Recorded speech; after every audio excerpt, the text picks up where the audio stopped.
नमस्कार। आज बात करते हैं पीएम किसान की नई किश्त की, जो हाल ही में जारी हुई है। उसके बारे में सब कुछ एकदम विस्तार से समझेंगे। तो चलिए सीधे मुद्दे पर आते हैं।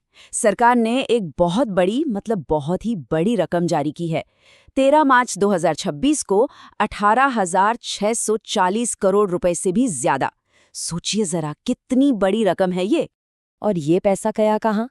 ये सीधे देश भर के 9.3 करोड़ से भी ज्यादा किसानों के बैंक खातों में पहुंचा है।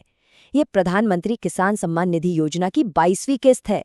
मतलब एक बहुत बड़ा डायरेक्ट बेनिफिट ट्रांसफर है ये। तो आज हम क्या क्या देखने वाले हैं? सबसे पहले इस घोषणा का मतलब क्या है, फिर अपना नाम और पेमेंट का स्टेटस कैसे चेक करना है, और अगर मान लीजिए पैसे नहीं आए तो उसकी वजह क्या हो सकती है और क्या करना चाहिए, और हाँ, आखिर में ये भी देखेंगे कि मदद के लिए कहाँ संपर्क करना है। चलिए, तो सबसे पहले बात करते हैं इस बड़ी घोषणा की, मतलब इसकी खास बातें क्या है। अच्छा, एक बार जल्दी से याद कर लेते हैं कि ये पीएम किसान योजना है क्या। तो ये एक सरकारी स्कीम है जो छोटे और सीमांत किसानों को सीधी फाइनेंशियल मदद देती है। मतलब हर साल 6,000 रुपए की आर्थिक सहायता, जो 2-2 हज़ार की 3 किस्तों में मिलती है। तो ये जो 22वीं किस्त है, इसे प्रधानमंत्री नरेंद्र मोदी ने गुवाहाटी, असम में एक कार्यक्रम से जारी किया। और जैसा मैंने पहले कहा, सारा का सारा पैसा डायरेक्ट बेनिफिट ट्रांसफर यानी डीबीटी के जरिए सीधा किसानों के बैंक अकाउंट में भेजा गया है। ठीक है, अब आते हैं सबसे जरूरी सवाल पर। ये कैसे पता चलेगा कि पैसा खाते में आया भी है या नहीं? चलिए देखते हैं। देखिए, इसको चेक करने के 2 बहुत ही आसान तरीके हैं। पहला तरीका है कि आप गांव की बेनिफिशियरी लिस्ट में अपना नाम चेक कर लें। इसके लिए बस pmkisan.gov.in पोर्टल पर जाना है। वहां फार्मर्स कॉर्नर सेक्शन में जाकर बेनिफिशियरी लिस्ट पर क्लिक करना है। फिर अपना राज्य, जिला, ब्लॉक और गांव चुनकर गेट रिपोर्ट पर क्लिक कर दीजिए। लिस्ट सामने आ जाएगी। और दूसरा तरीका, वो तो और भी सीधा है।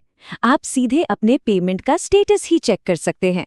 इसके लिए भी पोर्टल पर फार्मर्स कॉर्नर में ही जाना है, लेकिन इस बार नो योर स्टेटस पर क्लिक करना है। वहां अपना रजिस्ट्रेशन नंबर डालिए, कैप्चा कोड भरिए और फिर रजिस्टर्ड मोबाइल पर आया ओटीपी डाल दीजिए। बस आपकी किस्त का पूरा स्टेटस स्क्रीन पर होगा। अच्छा, अब एक और सवाल। मान लीजिए लिस्ट में तो नाम है, लेकिन पैसा खाते में नहीं आया, तो फिर क्या? चलिए अब समझते हैं कि ऐसा क्यों हो सकता है। देखिए, ऐसा होने के पीछे कई आम वजहें हो सकती हैं, जिनकी वजह से किस्त या तो लेट हो जाती है या फिर रुक ही जाती है। इसमें सबसे आम वजह हैं, जैसे कि ई-केवाईसी की प्रक्रिया का अधूरा होना, या फिर हो सकता है कि बैंक अकाउंट की डिटेल गलत हो, या वो आधार से लिंक न हो। कभी-कभी जमीन के रिकॉर्ड्स पोर्टल पर अपडेट नहीं होते, या फिर परिवार में एक से ज्यादा लोग इसका फायदा उठा रहे होते हैं। ये कुछ सबसे कॉमन प्रॉब्लम्स हैं। और देखिए, इन सब में जो सबसे जरूरी चीज है वो है ई-केवाईसी। ये एक मैंडेटरी स्टेप है, मतलब इसे करना ही करना है।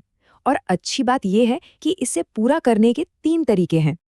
अब सवाल उठता है कि सरकार इस पर इतना जोर क्यों दे रही है? वो इसलिए ताकि ये पक्का हो सके कि पैसा सही और असली लाभार्थी तक ही पहुंचे और कोई इसका गलत फायदा ना उठाए। तो ये 3 तरीके कौन से हैं? पहला है ओटीपी बेस्ड ई-केवाईसी। ये आप घर बैठे बैठे पीएम किसान पोर्टल से ही कर सकते हैं। बस आपके आधार से लिंक मोबाइल नंबर पर एक ओटीपी आएगा। दूसरा है बायोमेट्रिक, मतलब फिंगरप्रिंट वाला।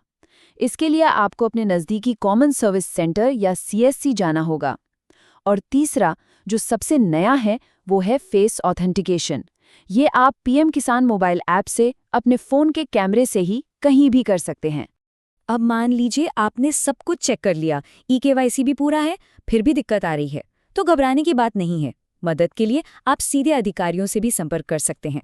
स्क्रीन पर आपको सारे कॉन्टैक्ट डिटेल्स दिख रही हैं।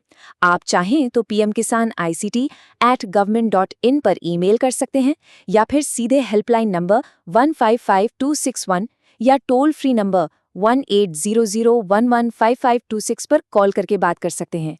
एक लैंडलाइन नंबर भी है, 01123381092।